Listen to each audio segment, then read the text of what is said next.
Bonjour, bonjour, bienvenue sur la chaîne de Lynn, c'est loisirs et ses passions. Comment allez-vous? Et aujourd'hui, j'ai commencé, j'ai déjà fait 600 points sur le joli renard mignon que j'appelle de Dream Stitch en 9CT. Le défi des brodeuses ont commencé, c'était à partir du 16 décembre. Alors, moi, j'ai commencé le 17 hier, là, on est le 18. Puis j'ai commencé à la broder, puis mon objectif, c'est faire 900 points, fait que je vais faire encore 3 cases. Puis ensuite, bien, je vais avoir fait mon objectif pour cette fois-ci. Je ne peux pas dire pour le mois, parce que je ne peux pas y travailler à tous les mois, mais pour cette fois-ci, je vais y avoir fait 900 points. Euh, Une bonne nouvelle, les postes, c'est de retour depuis hier. Alors, ils sont de retour au travail. Pas, les postiers ne sont pas vraiment heureux, mais ça, c'est une autre paire de manches, mais ils sont de retour au travail. Moi, je sais que j'ai 5 cadeaux qui sont pris dans la poste, 5 cadeaux que je devais recevoir. Est-ce que je vais les avoir avant Noël? C'est pas certain, parce qu'on est déjà mercredi. Il reste mercredi, jeudi, vendredi. Ben, mercredi, on est rendu le soir, ils livreront pas. Il reste jeudi, vendredi. Probablement qu'ils vont livrer en fin de semaine, parce qu'ordinairement, la fin de semaine avant Noël, ils livrent, peu importe qu'il y ait. Puis, ils livrent une des 2 journées. Là, ça ne me surprendrait pas qu'ils travaillent les 2 journées. Puis, puis Noël, c'est... Je sais pas, il va y avoir des postes lundi. Ouais, ça va être le 23. 24, ça me surprendrait qu'il y ait de la poste. Alors, on verra ce que ça donnera. Je ne sais pas si je vais l'avoir pour Noël, mais j'espère bien les avoir reçus pour pouvoir les incorporer dans mon défi des 12 coups de minuit.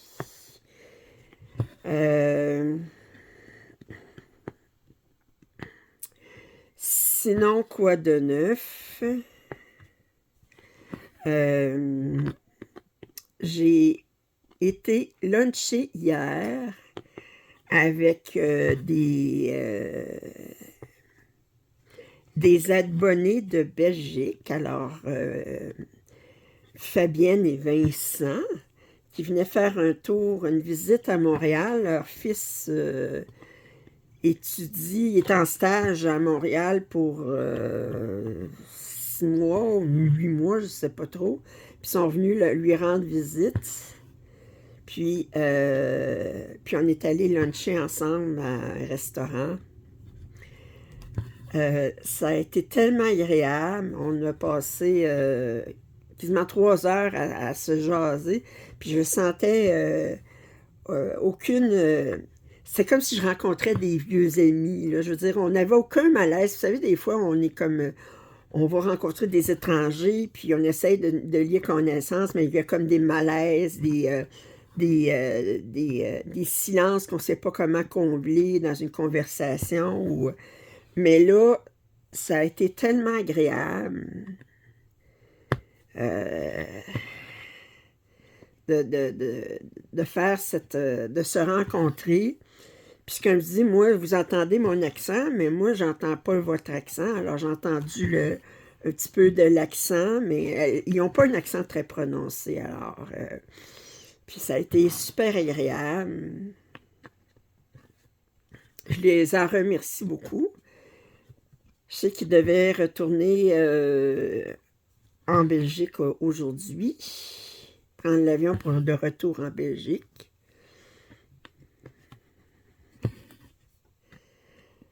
Alors, ça a été super agréable.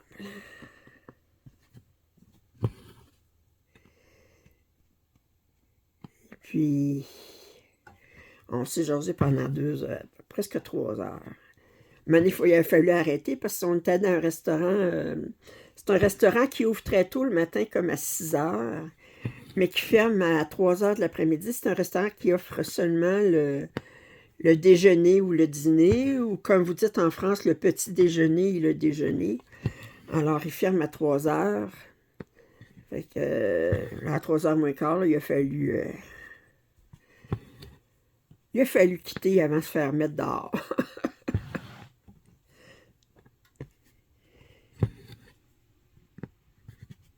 Vous savez quand le restaurant est presque vide, puis les gens commencent à quasiment à mettre les chaises sur les tables, là. Et là, vous dites, je pense, oh, c'est le temps d'y aller.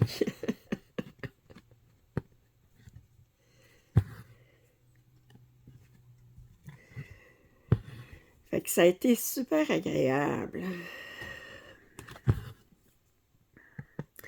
Là, je vais finir ça, puis je vais commencer à préparer mes kits pour les 12 coups de minuit après, parce que comme j'ai des kits Riolis, les kits Riolis, ça vient tout sur des cartonnettes, là, les cartons avec tous les fils sur un long carton, là, mais enroulé, là.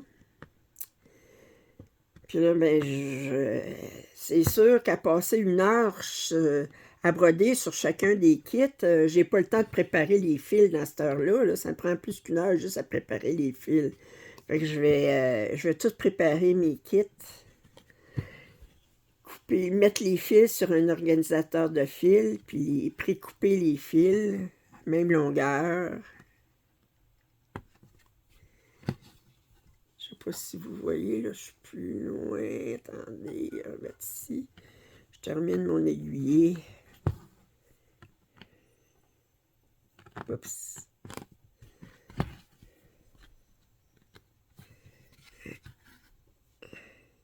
La toile est très raide.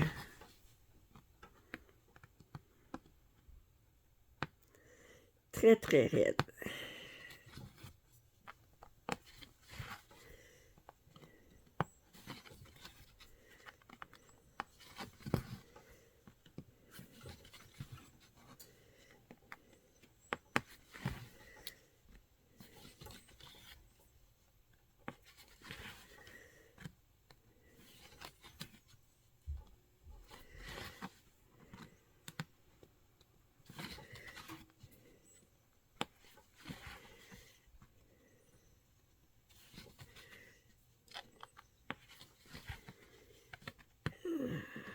Un point d'arrêt ici.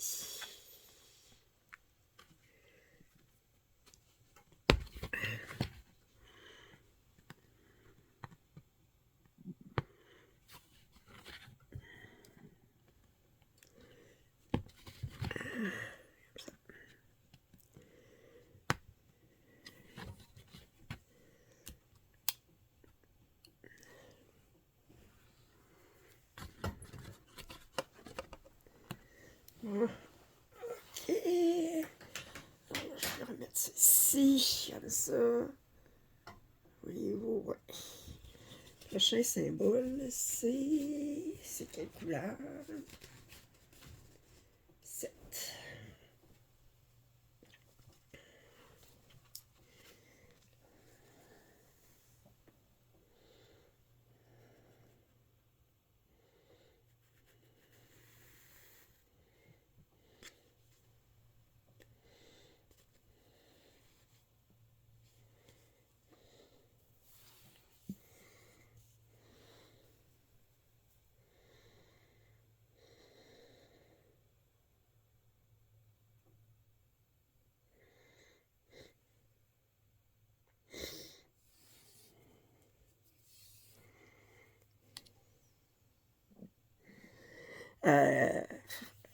Fabienne, puis Fabienne elle me montrait une photo d'un projet que sa mère, à elle, qui a 80 ans, à brode j'avais jamais vu cette image-là, là, mais c'était en point de croix compté. Sur du 20 CT, qui est une pièce immense, là, puis qui est avec des Chinois dans une forêt de bambou. Puis elle est très avancée. Mais quelle beauté! Quelle belle pièce! Fait que, à la maman de Fabienne, je connais pas votre nom, là, mais félicitations, madame. Vous avez une merveille. Vous brodez très, très bien. Parce que c'est mis aussi à faire du point de croix imprimé. J'admire qu'à 80 ans, qu'elle brode encore. Elle fasse encore du point de croix. J'espère qu'à son âge, je vais pouvoir en faire encore.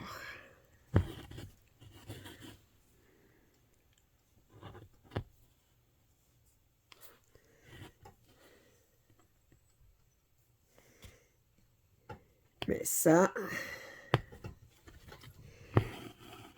on ne sait pas ce que l'avenir nous réserve.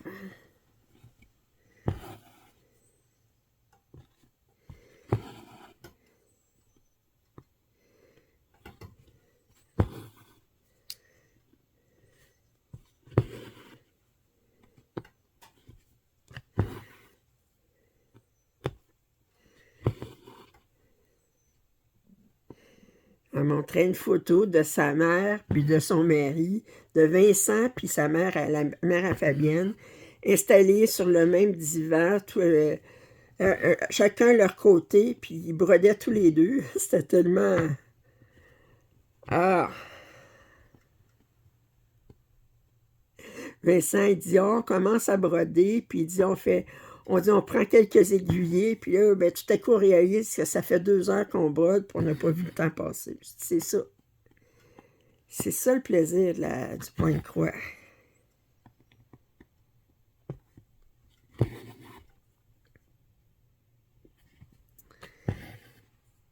On a parlé beaucoup, je parlais beaucoup de mon intérêt, puis ma passion pour tous les arts textiles. Je disais, moi, je suis fascinée, là, que ce soit... même s'il y en a des arts textiles que je ne fais pas, ça ne veut pas dire que je trouve pas ça intéressant puis que je trouve pas ça fascinant. Je regardais sur YouTube une youtubeuse où est-ce qu'elle parlait de... Elle avait acheté de la toison ben, je n'avais parlé lors d'une autre vidéo, là, la toison d'un mouton ou en tout cas, puis qu'elle l'avait lavé, puis elle l'avait cardé, puis elle l'avait filé, puis elle l'avait plié, puis elle l'avait... puis jusqu'à tricoter, comme vous dites en France, un bonnet. Nous autres, on va dire une tuque. Alors, je casque broder un bonnet. Puis, puis elle était toute fière de son bonnet, même si sa laine, c'était la première fois qu'elle filait de la laine. Sa laine n'était pas, parfaitement égale, là, je veux dire, au niveau de la grosseur. Là. Puis, mais elle a tricoté son bonnet, puis elle était tellement fière de dire, ben là, j'ai amené de la toison au bonnet. Ben, c'est fascinant. Puis j'ai dit, moi, je trouve ça fascinant aussi. Remarquez, je ne me mettrai jamais, c'est pas moi qui vais aller acheter une toison, puis la carder, puis la première des choses, ben ça, j'ai dit, moi, mon côté autiste, je déteste me salir les mains. Fait que, veux pas, quand vous achetez une toison, ben, il faut la laver, puis puis c'est pas... il tondent un mouton, ou il tondent un alpaga, ou il tondent une chèvre, ou il tondent peu importe, là. On s'entend que dans la toison, ben, il y a des débris, il y a de la saleté, puis on va le dire carrément, il y a de la merde, là, je veux dire. Quand on lave ça, ben, il faut tout enlever ces résidus-là, là. Puis, puis ensuite, bien,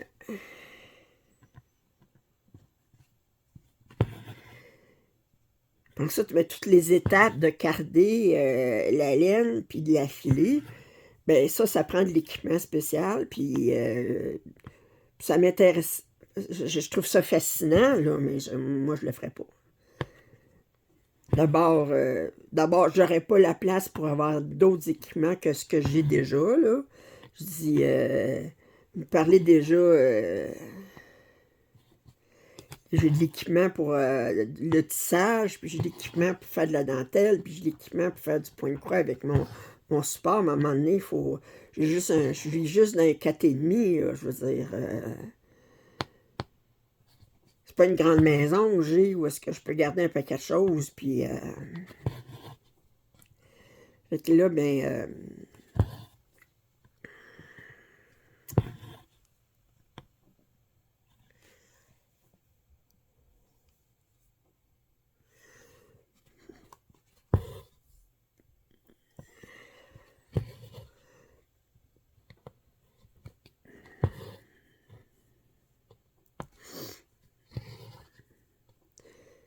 moi, déjà, là, mais je trouve ça fascinant. Moi, j'adore le crochet, puis le tricot, puis le point de croix.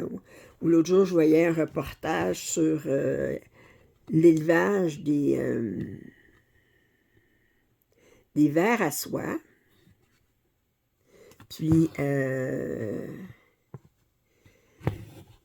sais pas si vous voyez, où est-ce que... ouais, vous voyez. L'élevage des vers à soie, on s'entend que...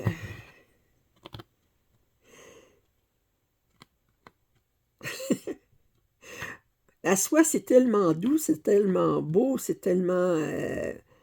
on s'entend, là, que c'est de la salive d'un ver, là, la soie, là. C'est... les vers, à un moment donné, quand ils veulent se transformer en... je sais pas quoi d'autre, mais ils se forment un genre de cocon avec la salive.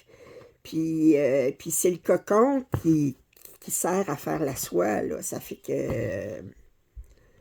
puis... puis la soie de meilleure qualité, vous avez de différentes qualités de soie. La soie de meilleure qualité, ben, ils sont obligés de tuer le ver pour pour pas briser le cocon. Autrement dit, le ver forme le cocon autour de lui. Puis là, ben, ils prennent carrément le cocon quand il est formé, puis ils le mettent dans l'eau bouillante. Fait qu'on s'entend que le ver, il meurt. Puis s'ils ont des vers qu'ils veulent garder parce qu'ils sont reproducteurs puis qu'ils sont de meilleure qualité, bien là, à ce moment-là, il faut qu'ils cassent le cocon pour libérer le ver avant de... Puis là, à ce moment-là, bien, les fibres sont pas... sont coupées, là, autrement dit, en cassant le cocon, bien, vous ne pouvez pas filer le fil ininterrompu, là. Parce que quand ils mettent le cocon dans l'eau bouillante, bien, il commence à filer le fil de la soie. Puis là, ben, c'est un fil ininterrompu. Tandis que là, c'est sûr, si on casse le cocon, ben le fil est interrompu. Là, fait que, alors, il y a moyen de le filer, là, mais ça reste que c'est une soie de moins bonne qualité. Ben, je trouve ça fascinant. Là. Puis je dis comme aussi celles qui vont teindre manuellement la laine.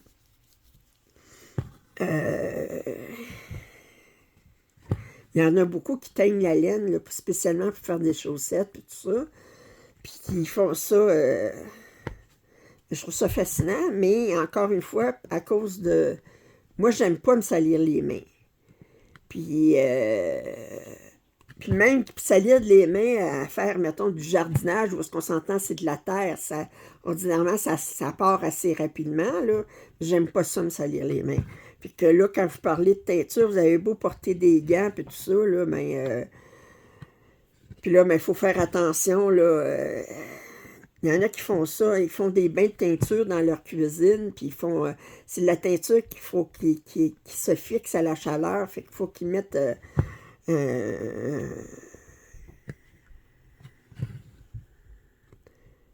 un grand, on appellerait ça un grand plateau là, avec la laine dedans, puis il fixe la laine sur le feu, là. Ben, veux pas, là, il y a tout le temps un petit peu de teinture qui peut aller sur la cuisinière. Puis, enfin, ça serait pas mon... réalise que vous êtes hors champ.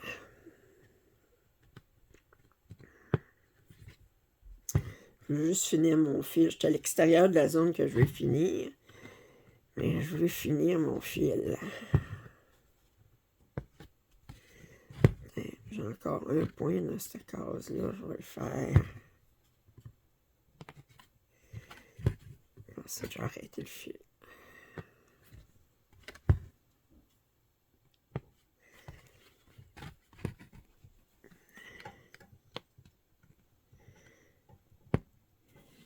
Puis je trouve qu'on est tellement gâtés avec YouTube maintenant, là.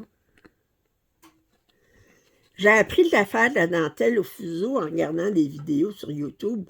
Faut le faire, là. C'est comme... tellement...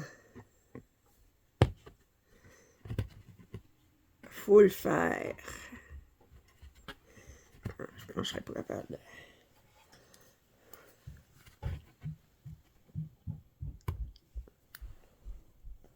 Bon. Ok, on va revenir ici. Ici. On met ça ici.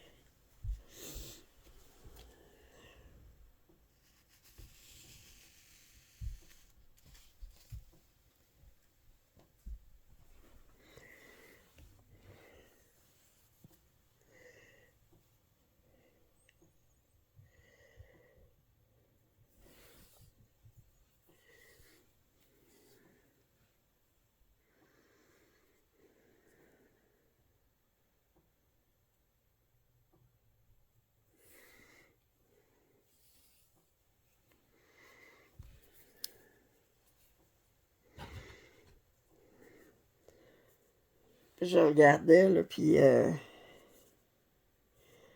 bon, moi, je me suis abonnée à des cours de tissage sur Internet. Puis, fait comme Jane Stafford Textile. Puis, en tout cas, elle est basée à Vancouver. Puis, elle donne des cours. Puis, chaque année, ben, elle montre des choses nouvelles. Puis, mais on voit ces métiers à tisser, là, c'est comme les derniers métiers à tisser, puis c'est des métiers assez dispendieux, tout ça. Mais j'ai dit, je pense à... Vous allez en Inde, là, où vous allez avoir des tisserands et tisserandes, là, qui travaillent sur des métiers à tisser, qui ont comme fabriqué à eux-mêmes, ou encore mieux, dans d'autres pays aussi, il y a des... ou en Afrique, ou en... il y a des tisserandes où est-ce qu'ils vont être... ils appellent ça... je sais pas comment ils appellent ça. Elles tissent, elles sont assises par terre. Puis elles ont comme une ceinture. Alors, c'est elle qui se trouve il y a une partie de la chaîne qui est attachée à un arbre. Puis l'autre partie de la chaîne est attachée à la tisserande par la taille avec la ceinture. Et elle tisse des merveilles de toute beauté. Avec, autrement dit, c'est pas l'équipement qui fait la beauté d'un tissage. Là. Des fois, là, c'est comme... puis on voit, là, souvent, là, c'est comme c'est des familles là, que c'est...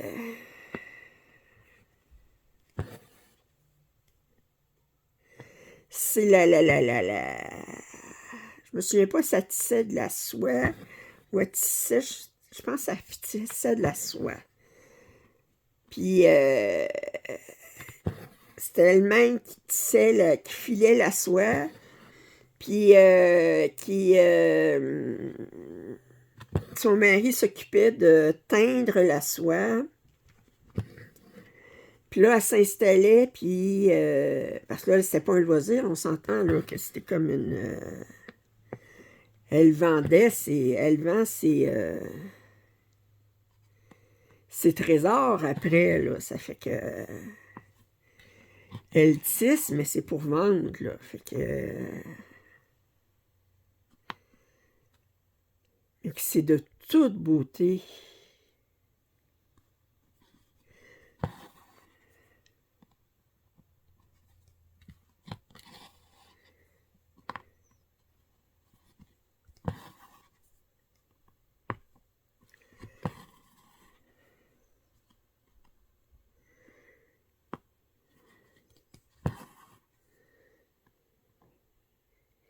Puis quelqu'un qui n'a jamais tissé, mais il ne figure pas comment c'est de l'ouvrage à faire un tissage. Combien d'étapes que ça prend.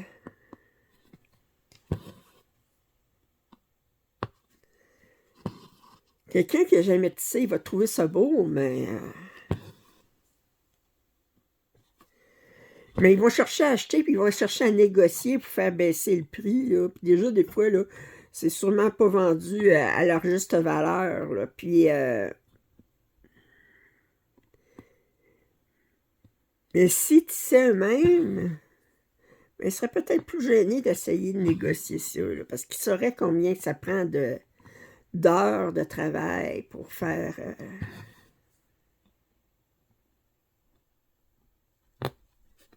Je parlais de la dentelle, là, puis... bon, moi, vous savez, j'ai essayé de faire de la dentelle au fuseau. Ma dentelle au fuseau, ma pièce est toujours mise de côté. Il faudrait que, ça je dis, là, je me suis donné un trop grand objectif. Puis là, c'est une trop grande pièce, puis il faudrait que je la déplace sur mon coussin de dentelle. Puis je sais pas trop comment m'y prendre. Bon, faudrait que je m'installe, puis que je regarde sur YouTube, puis... mais le problème, c'est que si je fais de la dentelle, je fais pas du point de croix, puis ça fait que... Puis là, actuellement, je suis bien embarquée sur le point de croix. Mais enfin, je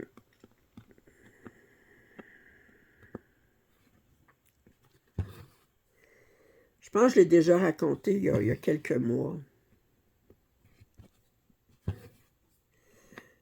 En France, les orphelinats, les bonnes sœurs, les orphelinats, dans le temps, là, marqué au 19e siècle, là, on s'entend-tu que les orphelinats n'étaient pas subventionnés, là, OK? C'était comme... ils vivaient vraiment de la charité, puis bon, c'était tenu par des bonnes sœurs. Et elles montraient aux jeunes filles, aux petites filles, puis aux jeunes filles qui étaient orphelines, à faire de la dentelle au fuseau. Et elles avaient un atelier où est-ce qu'elles vendaient la dentelle au fuseau qui était faite par les orphelines. Vous allez dire, c'est épouvantable faire travailler des enfants. Ouais, mais remettez-vous à l'époque, si les sœurs n'étaient pas capables de ramasser assez d'argent pour maintenir l'orphelinat ouvert, ben les petites filles, les enfants, ils se retrouvaient à la rue à mendier. Fait que, non, ben, dans ce cas-là, là, c'était comme... ils faisaient travailler les jeunes filles, mais c'était une question de survie, là. Puis, mais je sais aussi que ils mettaient une partie du montant des ventes de l'orphelinat, des ventes de dentelle, ils les mettaient de côté pour le trousseau des jeunes filles. Parce qu'à l'époque, une jeune fille qui se mariait, elle devait apporter son trousseau. Alors, fait qu'elle mettait une partie, les sœurs mettaient une partie du montant des ventes de dentelle pour... Puis ça, je sais ça, c'est parce que j'ai regardé des vidéos de YouTube, puis j'ai cherché ensuite sur Wikipédia, puis tout ça, là, puis ils mettaient une partie des ventes pour les trousseaux des jeunes filles. Puis là, il racontait qu'à un moment donné, il y avait eu un mariage royal. Puis la future mariée, elle voulait une robe toute en dentelle. Une robe de mariée, je l'ai bien dit, toute en dentelle, OK? Alors, ça n'en prend de dans la dentelle. Puis là, il y avait un orphelinat avec peut-être une centaine de jeunes filles et de petites filles. Et pendant plusieurs mois, elles ont travaillé exclusivement pour faire de la dentelle pour la robe de mariée. Puis, c'était à partir des enfants de 5 ans qui, elles, leur rôle, c'était de préparer tout le temps, de réembobiner les fuseaux pour qu'à mesure que les fuseaux étaient vides, qu'ils puissent avoir des nouveaux fuseaux pleins. Puis là, mais il y avait différents niveaux de compétences au niveau de la dentelle. Alors, les motifs simples étaient faits par les novices, puis il y avait des dentelières plus expérimentées qui faisaient les motifs plus compliqués, puis il y avait beaucoup plus expérimentés qui s'assuraient de pouvoir coudre toutes ces dentelles-là ensemble pour faire la robe de mariée. Imaginez-vous une robe toute en dentelle. Maintenant, ben, la dentelle, ça se fait avec des machines, mais toute une robe faite en dentelle, faite à la main, parce qu'à l'époque, il n'y en avait pas de machine. C'est comme, oh, wow!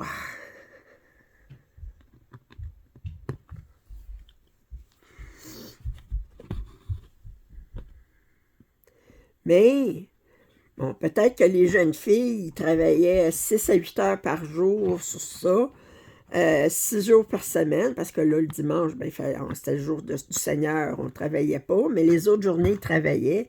Bon, vous allez dire c'est épouvantable, mais on se remet à l'époque.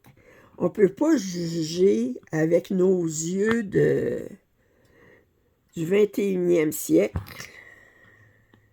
les pratiques du 19e siècle. Puis les jeunes filles, ben, ils apprenaient, par les sœurs, ils apprenaient un métier qui était à ce moment-là très prisé, dentelière, parce que à la cour du roi Louis XV, c'était obligatoire de porter de la dentelle. Puis même, il était plus spécifique que ça, il disait... Là, je ne me souviens pas lequel est lequel. Je pense que c'était en été, il fallait qu'il porte de la dentelle à l'aiguille. Puis en hiver, il fallait qu'il porte de la dentelle au fuseau ou vice-versa. Mais c'était une loi, là. C'était comme... Puis ça, mais c'était dans l'idée. Le roi Louis XV, il voulait s'assurer que la dentelle, à ce moment-là, c'était... tout le monde, tous les nobles portaient de la dentelle. Bien, le roi voulait s'assurer que tout le monde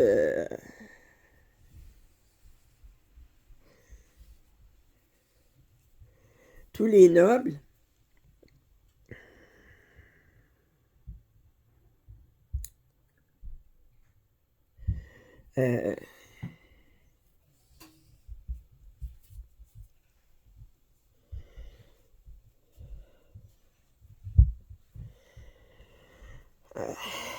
encourageaient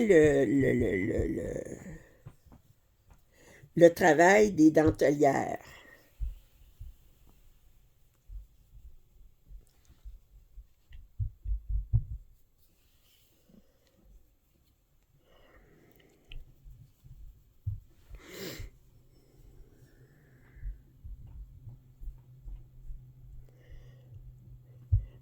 Dans le temps de la reine d'Angleterre, Élisabeth la première, c'était la mode, vous savez, les genres pas de collier, de collet autour du cou, là, que c'était comme très, très large, comme peut-être, je dirais certainement 10 à 15 cm de large. Ça faisait tout le tour du cou et c'était très, très épais. C'était comme, ça faisait comme un 8, là. Puis c'était fait en dentelle, ces affaires-là. Ça prenait des mètres de dentelle pour faire ces genres de collets-là, qui étaient empesés, puis qui étaient devaient être très inconfortables. C'était la mode à ce moment-là. Imaginez-vous combien il y avait de dentelle là-dedans.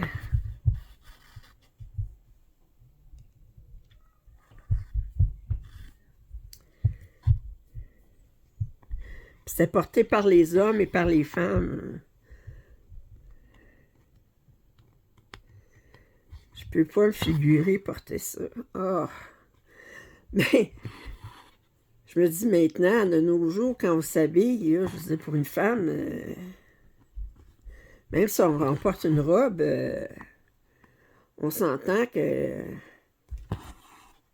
un soutien-gorge, des petites culottes, puis on met la robe par-dessus, puis on est prêt à partir, là, mais dans le temps, là, c'était... portait tout le temps une chemise, il y avait le corset, il y avait le jupon, il y avait, en tout cas, il y avait je ne sais pas combien de couches. Avant d'avoir la robe extérieure comme telle, là, moi je trouve ça...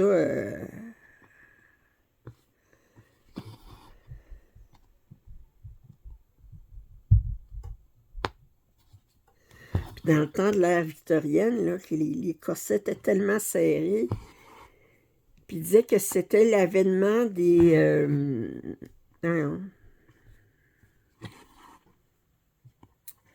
petits cerceaux en métal là, pour protéger les trous dans lesquels on fait le lacet. Là, ça, là, ça a été la mort pour les femmes parce que là, avant, ben, ils ne pouvaient pas lacer très, très serré parce que le tissu se déchirait. Mais comment ils appellent ça? Des œillets? Des œillets, je pense. Des œillets en métal, là, puis qu'ils mettaient pour protéger les trous. Ben là, ils pouvaient serrer...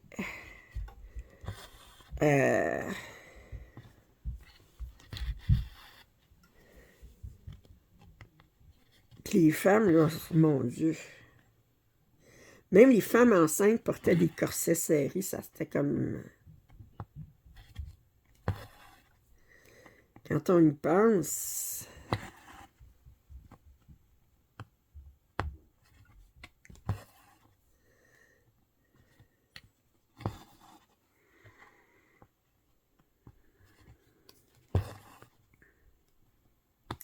Mais c'est sûr que ça devait avoir un certain attrait pour les femmes de se sentir plus minces à travers ça, là, mais elles ne pouvaient pas respirer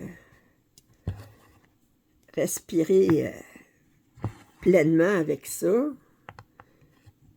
Elles ne pouvaient pas faire vraiment d'excès de table parce qu'elles ne pouvaient plus respirer dans... Mais même les femmes, les femmes qui accompagnaient leur mari dans les colonies indiennes, l'Inde, là, dans les grosses chaleurs, là, ils vendaient des corsets spécialement pour les colonies. Alors même s'ils vivaient dans les colonies en Inde, ce qui faisait excessivement chaud, elles portaient quand même le corset, parce que sans ça, c'était vu comme des femmes de basse mœurs. Si tu n'avais pas un bon corset serré autour de toi, tu étais mal vu. Là.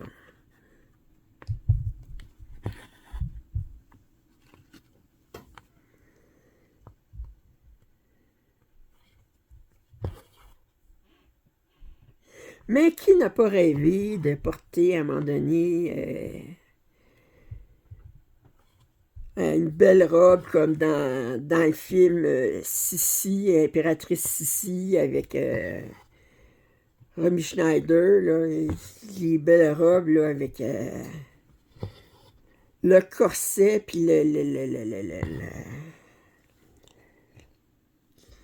les robes qui sont comme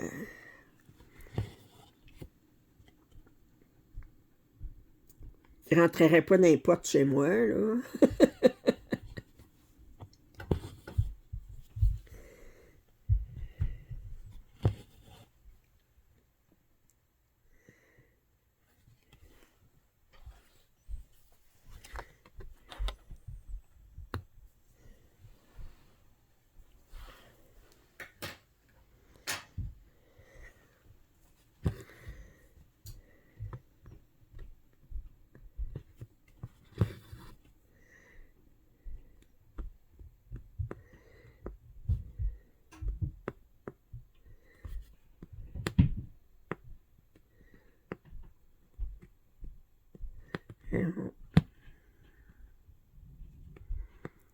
La misère.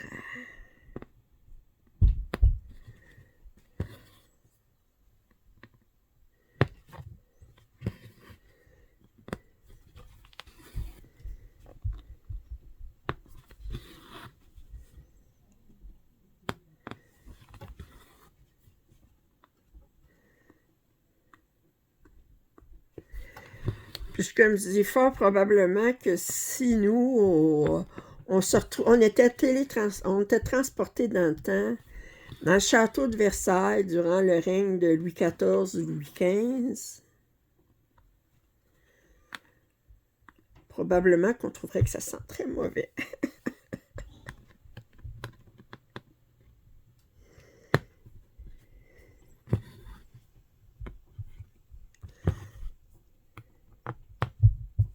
Chose certaine, si je me retrouvais à vivre dans ce moment-là, là, je ne voudrais rien savoir d'être approché par un des médecins de l'époque.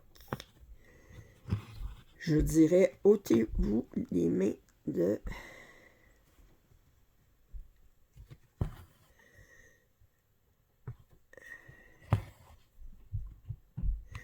sur moi.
Changement de sujet, ça me fait bizarre de penser que...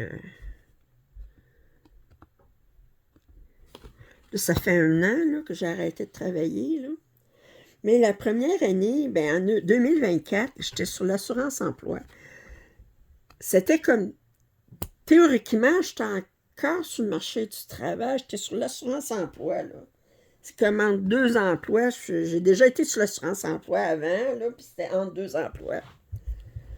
Mais là, j'ai 65 ans. Là. Puis c'est officiel que je ne travaillerai plus. Puis à partir de janvier, je vais recevoir tous les montants d'une retraitée. Puis ça me fait comme bizarre de me dire que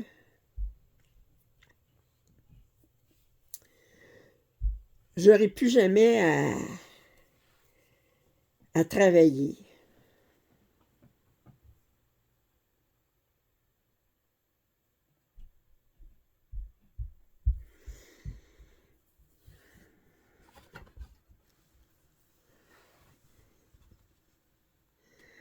Là, la seule chose que j'espère, c'est que je reste en relativement bonne santé. En tout cas, assez en bonne santé pour ne pas avoir besoin d'aller vivre dans une résidence pour personnes âgées ou encore pire, dans ce qu'on appelle ici au Québec un CHSLD, un centre hospitalier de soins de longue durée. Autrement dit, si j'étais vraiment rendue où est-ce que j'avais besoin d'aide pour me nourrir ou pour m'habiller ou pour me laver, etc. Là, j'espère juste être capable de vivre le plus longtemps possible autonome en logement.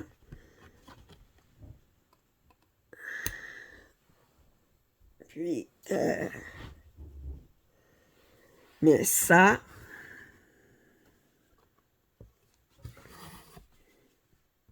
je ne peux pas jurer de rien.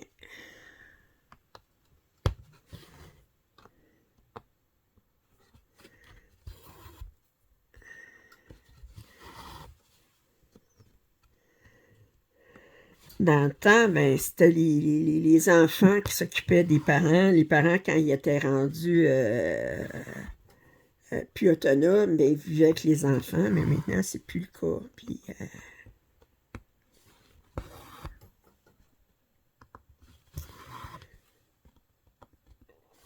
je sais que ça va arriver éventuellement, ben, à moins que je meure avant, là, mais probablement à un moment donné que ça va arriver que je vais être obligée de vivre en résidence personne âgée ou encore pire en CHSLD. J'espère garder mon autonomie le plus longtemps possible parce que j'aurais de la difficulté à vivre en CHSLD où est-ce qu'on est plus... ici, il y a des CHSLD où est-ce qu'on doit partager sa chambre. Mais je trouverais ça... pas avoir ma chambre au moins, là. Ah, mon Dieu.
J'ai hâte de tester en janvier le,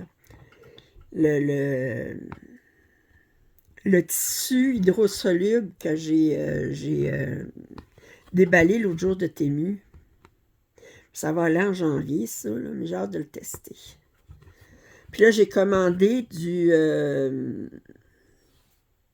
Waste Canva, là. Puis ce que je vais faire, là, j'ai... attendez, je vais vous montrer mon patron que je veux faire. Sur le tissu que je vous disais, là, qu'il n'était pas propice à faire du point-croix parce que les fils étaient trop petits, il y avait trop de fils au pouce, puis il y en avait un qui n'était même pas even weave, autrement dit qu'il n'y avait pas le même nombre de fils au pouce ou au centimètre en largeur puis en longueur. Puis il y a un patron que j'ai commandé sur Dream Stitch, parce que maintenant Dream Stitch offre des patrons où est-ce qu'on peut télécharger. Je vais vous montrer le patron en question. OK.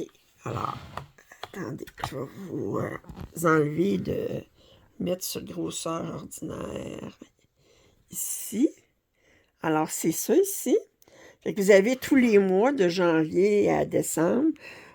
Ils ont mélangé septembre et octobre. Bon. Mais moi, ce que je vais faire, c'est que je vais les faire, parce que tous les mois sont de la même grandeur. Puis moi, je vais faire 3 cases par 4. Autrement dit, ça ne sera pas en long comme ça va être plus portrait, 3 cases, 3 mois de large par 4 cases de haut. Puis ce que je vais faire, c'est que mon premier mois, ben, je vais essayer le tissu hydrosoluble, parce que je n'irai pas tout broder ça avec du tissu hydrosoluble puis réaliser que ça ne fait pas bien après, là, ça serait comme... Fait que je vais commencer, je vais faire janvier avec le tissu hydrosoluble, puis ensuite, fait que je vais vous faire un tutoriel comment je le commence, comment je le brode, puis quand j'aurai terminé de le broder, ben, je vais vous montrer comment je le lave, puis qu'est-ce que ça fait après. Puis ensuite, ben, février, ben, j'utiliserai le Waste Canva, étant donné qu'il n'y a pas de point collé, si vous regardez, collé d'un mois à l'autre, ben, je peux très bien faire un mois avec le tissu hydrosoluble, puis l'autre mois avec le canevas jetable, puis faire la même chose. Fait que là, c'est un canevas où est-ce que on le passe à l'eau après, puis on tire sur les fils avec une pince à épiler, puis on peut enlever les fils après. Fait que je vais essayer ça en janvier. Fait que je vais commencer par hydrosoluble, puis quand j'aurai fait janvier, mais je commencerai février. Fait que vous allez avoir au moins 2 tutoriels sur le sujet. Puis, ben, probablement 3. Je vais faire un tutoriel sur je commence janvier, un tutoriel sur j'ai fini janvier, je lave janvier, je vous montre ce que ça donne, et je commence février avec le canevas jetable. Puis un troisième tutoriel sur j'ai terminé février. Mon canevas jetable, je peux le défaire, fait que comment je l'enlève. Puis, fait que moi, j'ai hâte de tester ça. C'est des patrons que j'ai sur Crochet Saga, là. Alors, fait que c'est ça. Fait que j'ai hâte de... Attendez, si je regarde sur Crochet Saga, justement, Crochet Saga, alors... Non. Ici, fait que vous voyez, ça, c'est le patron de janvier, là. Puis je pense que chaque mois, c'est 55 points de large par 70 points de haut à peu près. Fait que je vais faire janvier. Puis ça devrait pas prendre trop de temps parce que c'est pas complètement brodé. Il y a quand même quelques heures de plaisir, mais fait que je vous ferai ça en janvier, des tutoriels. OK. Fait que là, bien, je pense que il est rendu à 53 minutes, presque 54 minutes à vous jaser ça. Fait que là, regardez, j'en suis rendu là. Je vais finir. Il me reste ça, cette case-là est terminée. Il me reste une couleur ici à faire. Puis ces points-là d'une autre couleur, puis le blanc autour. Puis je vais avoir fini pour mon joli renard mignon. Fait que j'espère que vous avez apprécié ce petit papotage un peu décousu. Si vous n'êtes pas abonné à ma chaîne, je vous invite à le faire. Commentaires et suggestions sont toujours les bienvenus. Un pouce en l'air, ça m'aide toujours. Puis je vous dis à très bientôt. Bye bye.